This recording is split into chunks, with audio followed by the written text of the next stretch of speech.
The clock on the sterile white wall blinked 12:32 p.m. The room smelled of antiseptic and sterile plastic. Machines hummed softly as monitors blinked, not with urgency, but with dull routine. The beeping was steady, cruelly steady. On the hospital bed, 9-year-old Layla rested, a frail frame beneath a pink blanket covered in cartoon stars. Her eyes were shut tight, her face pale, and her dark curls lay tangled against the pillow. Tubes wrapped around her like vines clinging to life. She hadn't spoken, moved, or opened her eyes in over 7 days. Welcome to the Black Side Stories. Before we continue, tell me in the comments from which city in the world are you watching this video today. And if you believe stories like this deserve to be remembered, subscribe to our channel and help us share their stories. One moment she was laughing at the breakfast table with her father. The next she collapsed while tying her shoes before school. Doctors called it an acute cerebral shutdown, something so rare even the top pediatric neurologists could only offer guesses. She might wake up, one had said. She might not. Another added almost in the same breath. Her father, David Evans, sat by her side, his large, calloused hands dwarfed as they held her small, limp one. A construction worker by trade, David had built bridges, lifted steel beams with cranes, and poured foundations deep into the ground. But no labor had ever felt heavier than watching his little girl slip away. The nurses called it devotion, doctors called it desperation, but David didn't care. This was his baby girl, and he wasn't leaving her side for anything. Still, time chipped away at hope. 1 week in, the doctors started speaking in whispers. Hospital policy, insurance issues, and next steps entered the conversation. And that's when he entered the picture. Victor Thorne, a billionaire tech mogul, owner of half the hospitals in the region, and self-proclaimed genius. He wasn't just rich. He was smug about it. A man with too much money, too many toys, and not enough heart. Thorne arrived unannounced that Thursday afternoon, flanked by his PR team and a pair of private security guards. He had read about Layla in a local newspaper, while sipping his imported espresso, and saw an opportunity. He offered David a miracle package: top international neurologists, AI-powered diagnostics, and experimental procedures, all at zero cost. David, worn down and desperate, asked only one question: will it bring her back? Thorne chuckled, eyes glinting beneath his designer sunglasses. I know how to make your daughter wake up. Trust me, we'll give her the best tech money can buy. We'll upgrade her brain like an iPhone. The laugh echoed off the walls like a gunshot. David's face hardened, the muscles in his jaw twitching. He stood up slowly, placing Layla's hand back on the blanket. She's not a machine, he said. She's a little girl. Thorne waved dismissively. Emotion makes you weak. Science wins. But Layla didn't stir, neither that day nor the next. Thorne brought in machines with blinking lights, virtual simulations. Even a VR headset they placed gently over Layla's eyes. Nothing worked. She remained silent, unmoving. One by one, the specialists flew out quietly, shamefully, leaving behind only invoices and silent monitors. By Sunday evening, Thorne stopped coming altogether, but David remained. He read her favorite bedtime stories, played her favorite lullabies from his phone, rubbed lotion on her feet. He even told her about the moon phases she loved so much, about how Venus had been bright in the sky last night. Then, just past midnight, a nurse tapped on the window. Mr. Evans, she whispered. There's a boy here says he wants to help. A boy? David stepped out cautiously. What boy? She pointed toward the lobby. There, sitting alone on the cold bench, was a barefoot black child. He couldn't have been older than 11. He wore an oversized gray hoodie, frayed at the sleeves. His jeans were torn and his face was smudged with dirt. But his eyes, deep, clear, and still, were what caught David's breath. The boy stood up as David approached, nodding respectfully. Are you Layla's father? He asked. Yes, David said, hesitating. Who are you? The boy didn't answer that. Instead, he said, I know how to help her. David blinked. What did you say? I know how to wake her up. The words weren't loud. They weren't arrogant. They weren't even hopeful. They were certain. David, already sleep-deprived and emotionally worn, sighed. You're just a kid, man. The boy nodded, unfazed. But sometimes it takes someone small to remind people of big things.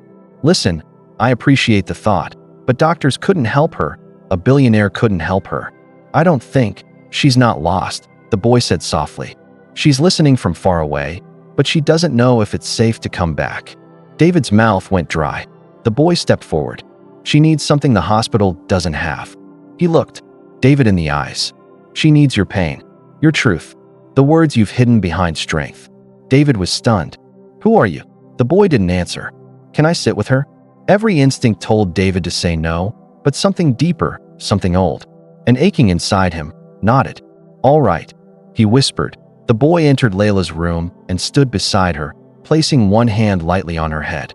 His lips moved silently for a moment. Then he turned to David. Now you. She knows you're here, but she needs to know why you're still here. David stared at his daughter, his heart clenched. His lips parted, and then it came, the words he hadn't said out loud since the day she collapsed. I wasn't there, baby, he whispered. I was at work. I missed your breakfast. I missed your smile. I missed your warning signs. His voice cracked. I should have seen something was wrong. I should have been home earlier. I should have held you longer that morning. I should have told you how proud I was. Tears ran down his cheeks, falling onto her blanket. He gripped her hand, shaking. Please come back. I'll never miss another second, I promise. Silence.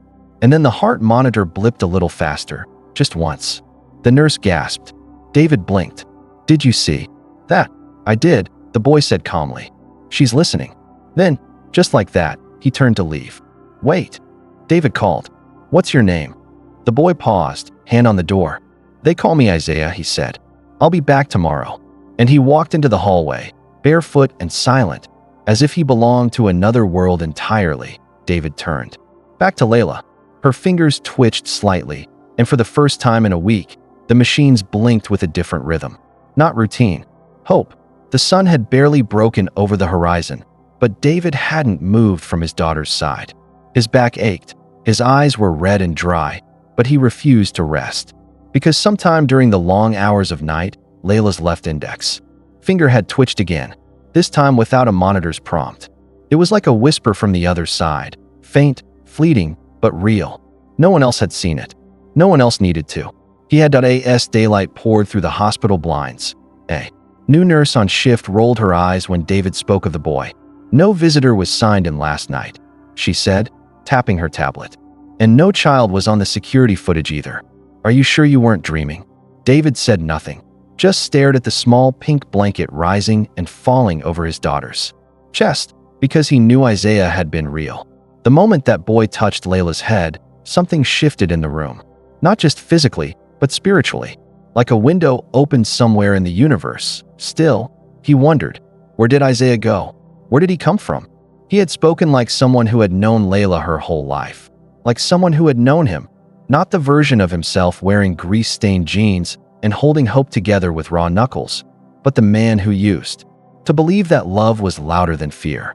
He hadn't been that man in years. He had tried to be a provider, a protector, but he realized now that he hadn't listened to Layla, not truly, in a long time. She loved stories, not flashy cartoons, but old myths, ones he used to tell her on late Sunday nights when her mother was still alive. She would curl up next to him and ask, "Tell me again about the girl who whispered to the moon." But after the accident that took his wife, David buried those stories along with his grief. He worked longer hours, stopped singing, stopped dreaming. Layla noticed, but she never complained. She just grew quieter, and now she was silent, until Isaiah came. That afternoon, David did something he hadn't done in years. He prayed, not with eloquent words, not with theology, just raw, cracked honesty. God, if you're there, if you're still listening, don't let this be it. And then, like a breath caught in the lungs of the world, the door creaked again. David turned. Isaiah stood in the doorway. Same frayed hoodie, same bare feet, same calm eyes. I said I'd come back, he said. David nearly ran to him. Where do you go? Who are you? I go where I'm needed, the boy answered. And I'm someone who remembers what others forget.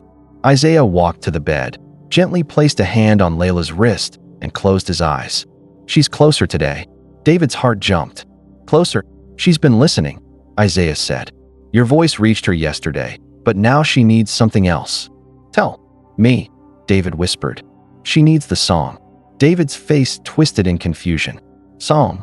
Isaiah looked up. The one you used to sing to her.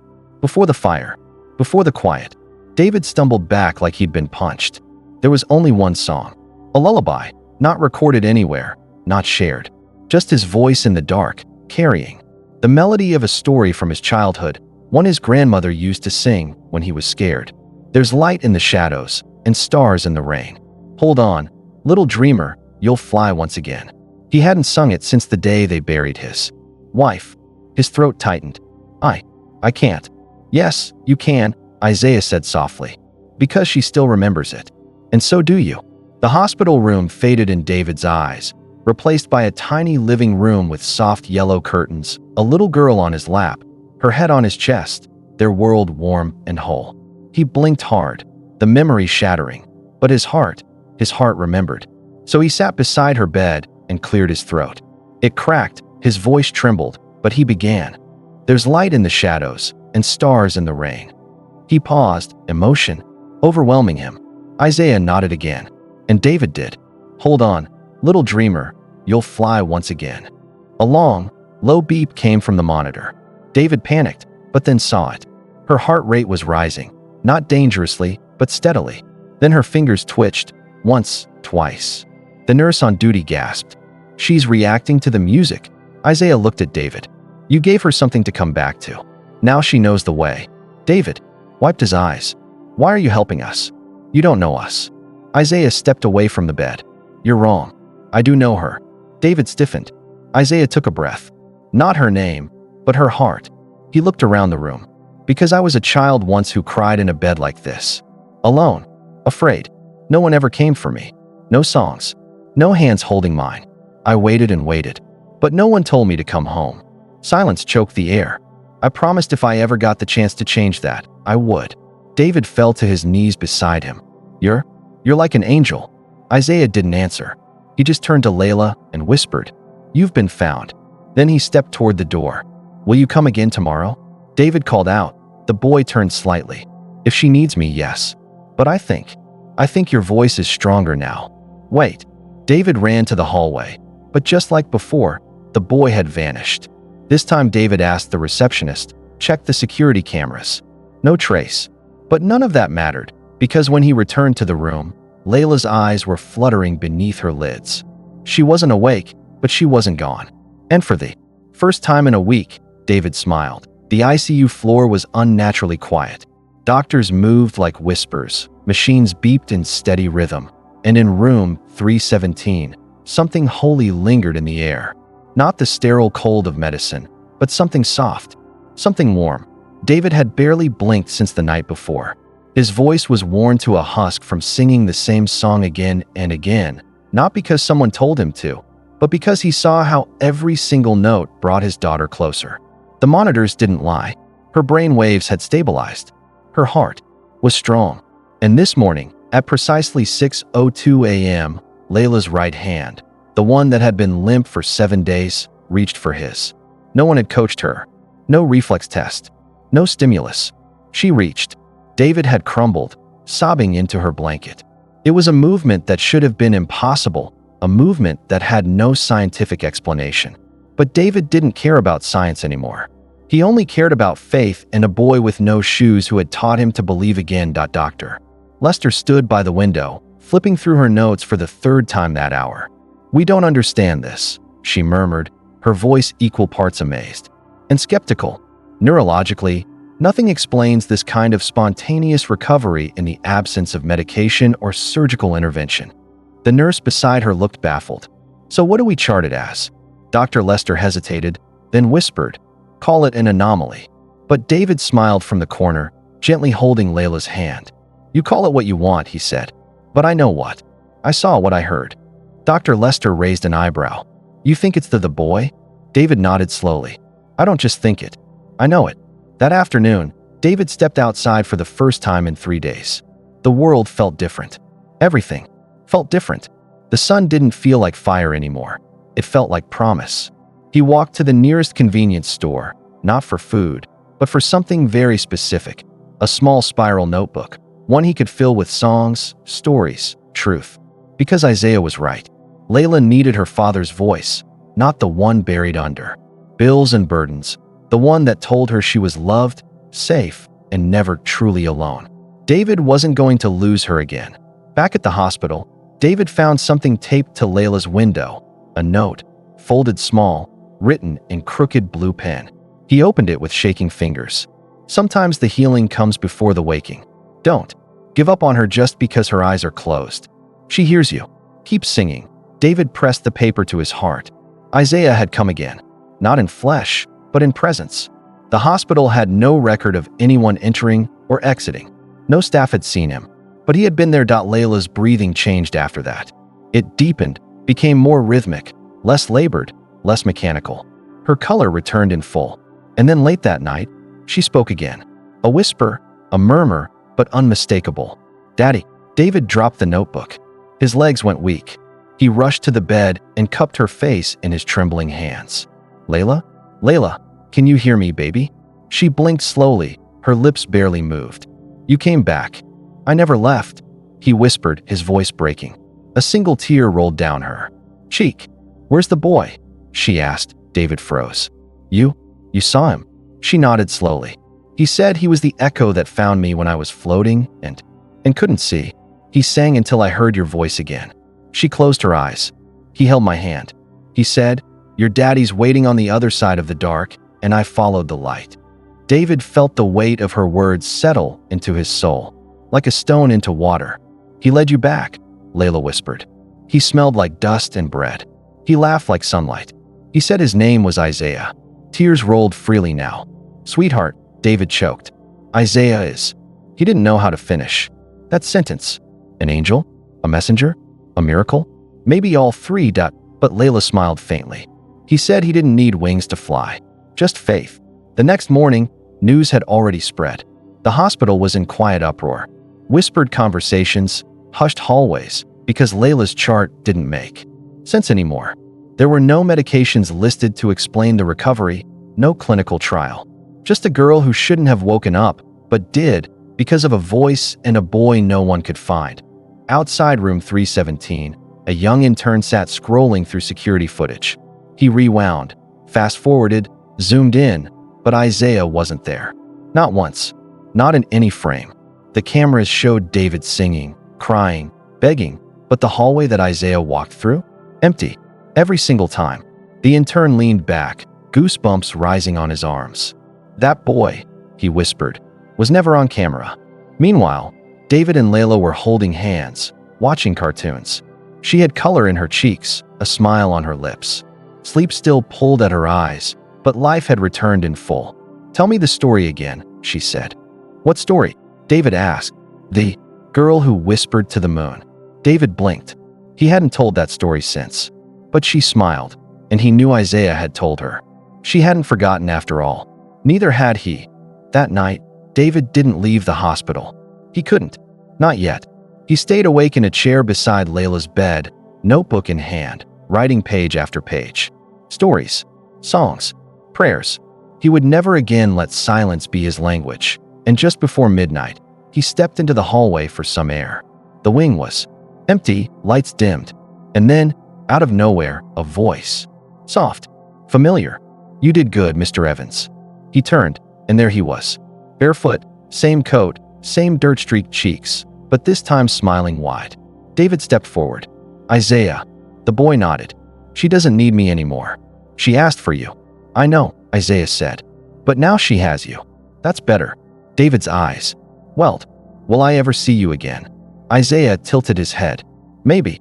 Or maybe someone else will." "What do I owe you?" David whispered. Isaiah's smile softened. "Tell her stories every night, even when she's grown. Never stop singing." And then, he turned, walked toward the end of the hallway, and vanished. No door opened. No sound. Just gone. But David didn't chase him. He just stood there. Still. 3 months had passed since Layla Evans woke from the coma that stole her light. 3 months since a barefoot boy with dust on his skin and stars in his voice led her back from the edge of the darkness. David hadn't stopped telling the story since.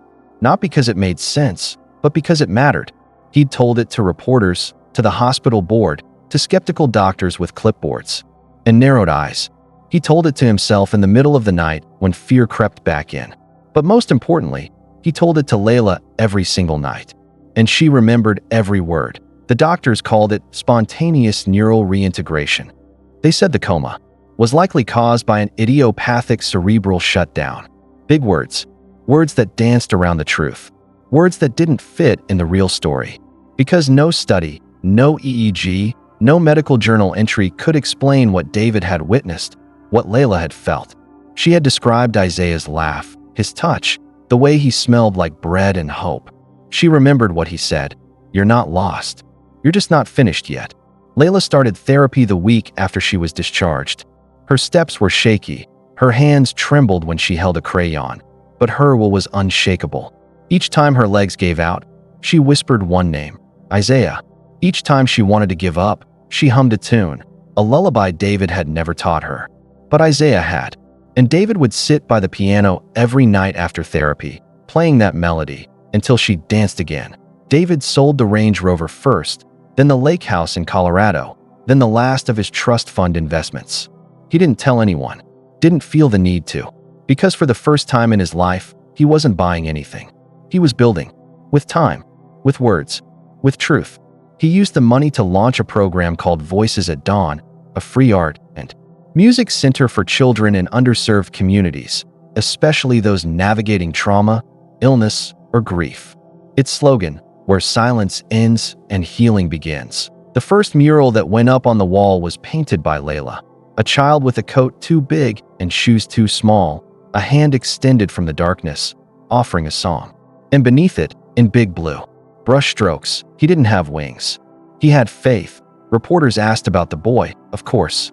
Where is he now? Is he real? What was his name? Each time David said the same thing. His name is Isaiah. I don't know where he is, but I know where he was, when it mattered. A few laughed. Others called it folklore.